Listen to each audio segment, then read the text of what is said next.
Hello guys, good morning, afternoon और night. स्वागत है आपका हमारे चैनल डीजी स्टार्स पर। आज हम पढ़ने जा रहे हैं structure of atom. Means how atom is look और लाइक। आखिर एटम दिखता कैसा है, यही है हमारे इस क्लास का मोटिव।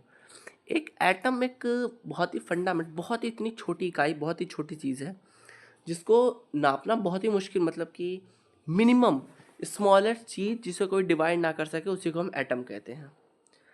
एटम एक बहुत ही कॉम्प्लेक्स टर्म है, बहुत भले ही बहुत छोटा है पर ये बहुत ही ज़्यादा कॉम्प्लेक्स टर्म है। इसके लिए ऑर्बिटल लगते हैं, ऑर्बिट्स लगती है, बहुत सारी। आज हम चैप्टर पे पूरी तरह डायरेक्ट ना जाके उसका कुछ बेसिक सीखेंगे। इस चैप्टर को हम 3 लेक्चर्स में पूरा करेंगे।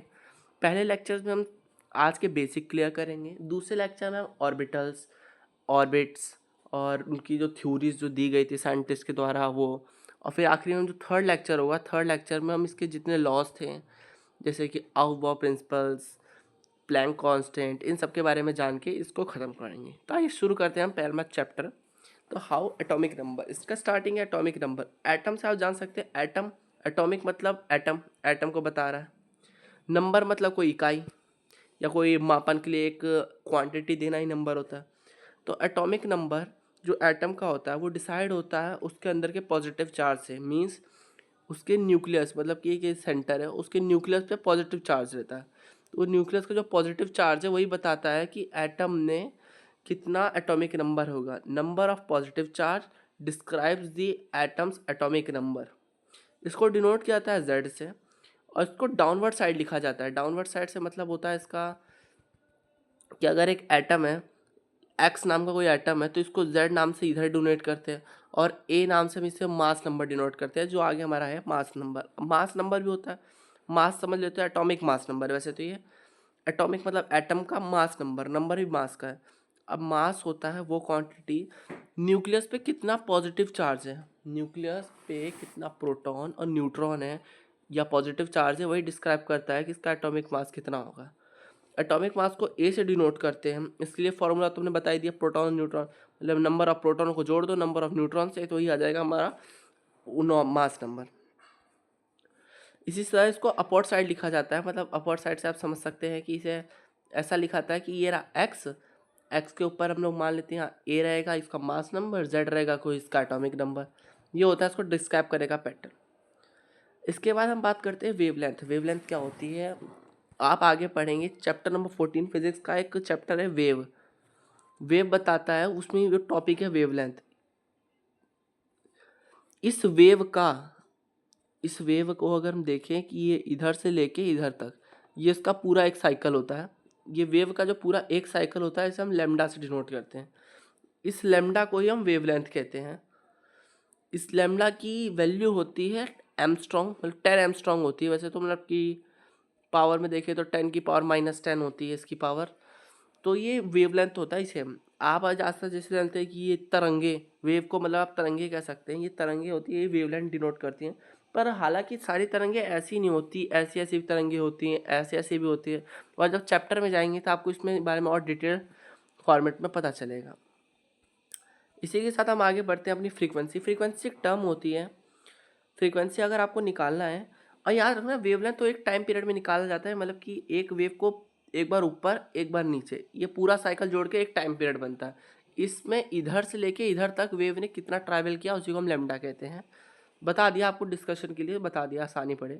फिर हम जानते हैं फ्रीक्वेंसी। फ्रीक्वेंसी को क्या आते हैं, एफ के नाम से जानते हैं या म्यू के नाम से जानते हैं। म्यू या एफ ही डिनोट करता है फ्रीक्वेंसी क्या होता है। फ्रीक्वेंसी की एसआई यूनिट हर्ट्ज होती है, मतलब बीट, हार्ट बीट एक जैसे हम बोलते हैं ना हार्ट बीट, तो हर्ट्ज एक तरह की यही बात होती है, पर हार्ट बीट नहीं होती, वो एक तरह की फ्रीक्वेंसी होती है। फ्रीक्वेंसी हमेशा फ्रीक्वेंसी कभी चेंज नहीं हो सकती। ये एक ऐसी फंडामेंटल चीज़ है कि अगर इधर से कोई फ्रीक्वेंसी निकली, ये टकराए, आर पार करे, रिफ्लेक्ट हो, ये हमेशा सेम रहेगी, कांस्टेंट रहेगी। ये फ्रीक्वेंसी की टर्म होती है। बस उसकी इंटेंसिटी घट जाती है कि आप 10 इंटेंसिटी से लाइट फेंक रहे हो, शायद 4 रिफ्लेक्ट हो जाए, 2 खत्म हो जाए, 2 बच जाए, रिब्जॉर्ब हो जाए। 4 इंटेंसिटी घटेगी पर फ्रीक्वेंसी कभी नहीं घटती। फ्रीक्वेंसी कहते क्या है कि अगर आप एक पॉइंट है, इस पॉइंट से कितनी वेव्स बार बार ट्रैवल कर रही हैं, वही आपकी फ्रीक्वेंसी बताती है। एक पॉइंट से कितनी वेव्स ट्रैवल करें एक सेकंड में, वही होती है फ्रीक्वेंसी। फ्रीक्वेंसी को हर्ट्स में नापते हैं। इसको डिनोटेड एफ और म्यू से करते हैं, हमने बता दिया। फ्रीक्वेंसी का फॉर्मूला होता है एफ इक्वल्स टू 1/t। ये होता है टी मतलब ये टाइम पीरियड होता है टोटल, एक वेव का पूरा होने का टाइम पीरियड ये होता है टी। 1 मतलब कि आपका एक बार फ्रीक्वेंसी का 1 सेकंड में एक बार टाइम होना, और फ्रीक्वेंसी जो आपको निकालना होता है। इसी के साथ आगे बढ़ते हैं वेव वेलोसिटी। आपने अभी तक देख लिया कि वेव कितना डिस्टेंस ट्रैवल करती है, वो कितनी फ्रीक्वेंसी इंटेंसिटी से ट्रैवल करती है, आखिर वो कितनी स्पीड से ट्रैवल करती है, वही बताना होता है वेव वेलोसिटी का काम। मतलब कि ये रहा लैम्डा डिस्टेंस है, इसमें फ्रीक्वेंसी कुछ एफ है, तो इधर से वेव इधर तक कितनी स्पीड में पहुंचेगी वही होता है वेव वेलोसिटी। तो सिंपल है, अगर आप लैम्डा इंटू एफ कर दो वही होता है हमारा वेव वेलोसिटी का फॉर्मूला।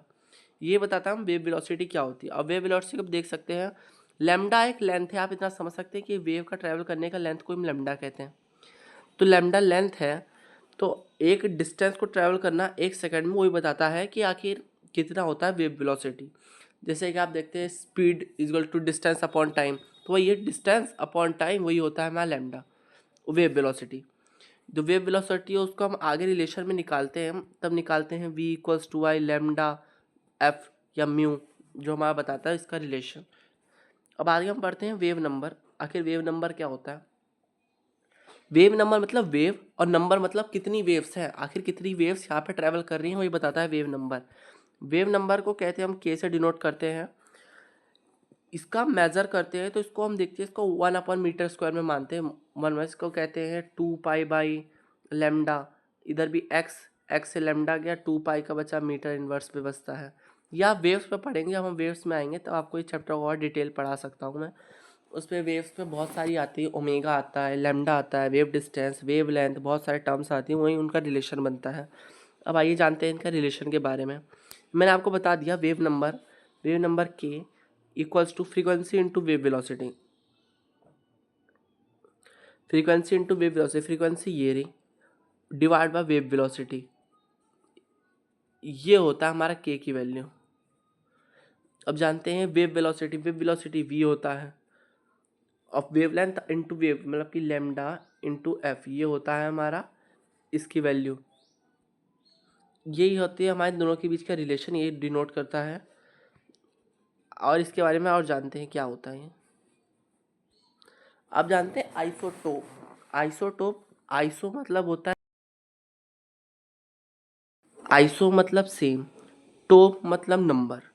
आइसो मतलब सेम, बार मतलब मास, आइसो मतलब सेम, टोन मतलब न्यूट्रॉन्स। तो अब जानते हैं इनका मतलब। आइसोटोन्स मतलब, आइसो मतलब सेम हो गया, टोन्स मतलब नंबर, जिसका एटॉमिक नंबर सेम हो पर मास डिफरेंट हो, मास डिफरेंट, उसी को कहते हैं हम आइसोटोप।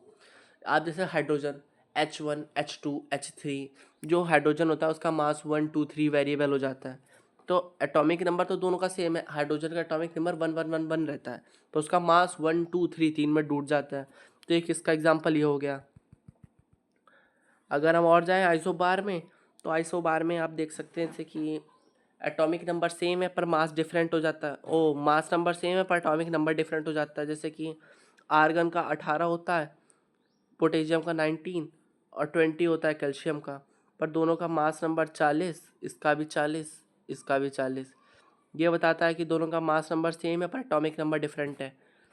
ऐसे आता है आइसोटोन्स। आइसोटोन्स होते हैं कि एक न्यूक्लियस में कितने नंबर ऑफ न्यूट्रॉन है वो सेम रहते हैं। आइसोटोन्स का न्यूटोन्स पूछा तो number of neutrons in a nucleus, isotones मतलब same number of neutron in a nucleus.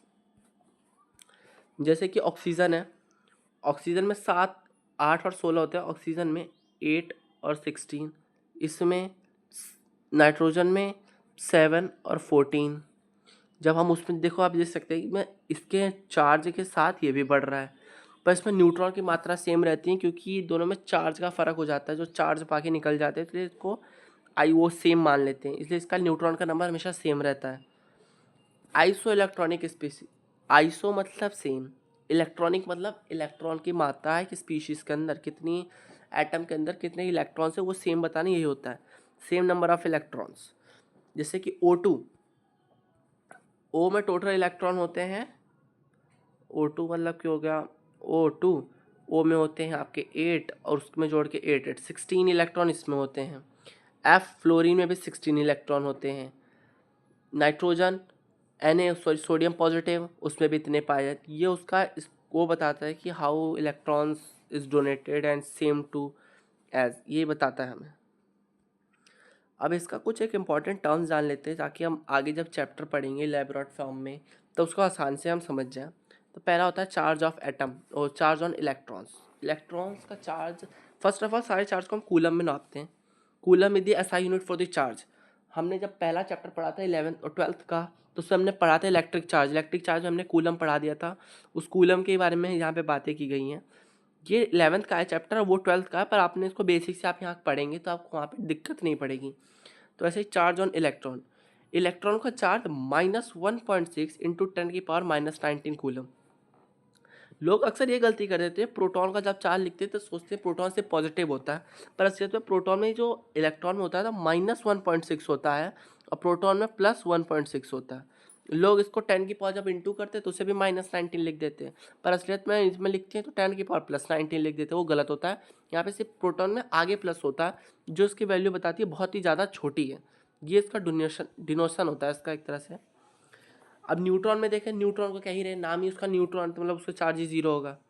अगर उसके मास की बात करें तो मास होगा इलेक्ट्रॉन का 9.1 इंटू 10⁻31 kg। -31 समझिए आप, बहुत ही ज़्यादा छोटी। आप कितना ज़ीरो लगा दो एक समझे, ज़ीरो के आगे 31 ज़ीरो लगाओ, 0 0 0 0 0 0 करते 31 ज़ीरो लगा तो वही होगा इलेक्ट्रॉन का मास। प्रोटॉन का मास भी उतना ही होता है, बस उससे 4 कम, मतलब कि 1.67 इंटू 10⁻27 -27 है। ये बताता है केजी में, ये ग्राम में और 3 काट देना वो ग्राम में हो जाएगा इसका। ये बताता है हमारा प्रोटॉन का। प्रोटॉन और न्यूट्रॉन का ऑलमोस्ट मास सेम होता है, इसमें लिख रखा है एक वैल्यू में, प्रोटॉन और neutron has approximately equal masses. और याद रखना प्रोटॉन का जो मास होता है, आपको इसमें लग रहा है कि 31 है, पावर 31 है तो बहुत ही ज़्यादा ये बड़ी होगी, पर असलियत में जब माइनस में पावर लेते हैं तो ज़ीरो के आगे पॉइंट लिखते हैं, 0.0 इतने का फ़र्क है इसमें। तो मतलब इसका अप्रॉक्स वैल्यू निकालेंगे तो 1.836 इतना गुना ज़्यादा बड़ा होता है मास ऑफ प्रोटॉन और न्यूट्रॉन इलेक्ट्रॉन से। इलेक्ट्रॉन का मास इतना कम होता है इन दोनों के मुकाबले। उसकी वैल्यू दिख रही है ज़्यादा, पर आखिर में वो नेगेटिव है, इस कारण उसकी वैल्यू जितनी है उसका अपोजिट है। जितना आपको ज़्यादा दिखेगा उतना ही कम है। ये एक इन्वर्सली प्रोपोर्शनल रिलेशनशिप हम मान सकते हैं। इस चैप्टर को हम 3 लेक्चर में ख़त्म करेंगे। आज ये पहला लेक्चर था। अगला लेक्चर ऑर्बिटल्स, ऑर्बिट्स, उनके बीच का डिफरेंस और इनके बारे में और कुछ साइंटिस्ट की जो थ्योरीज है उसकी बात करेंगे।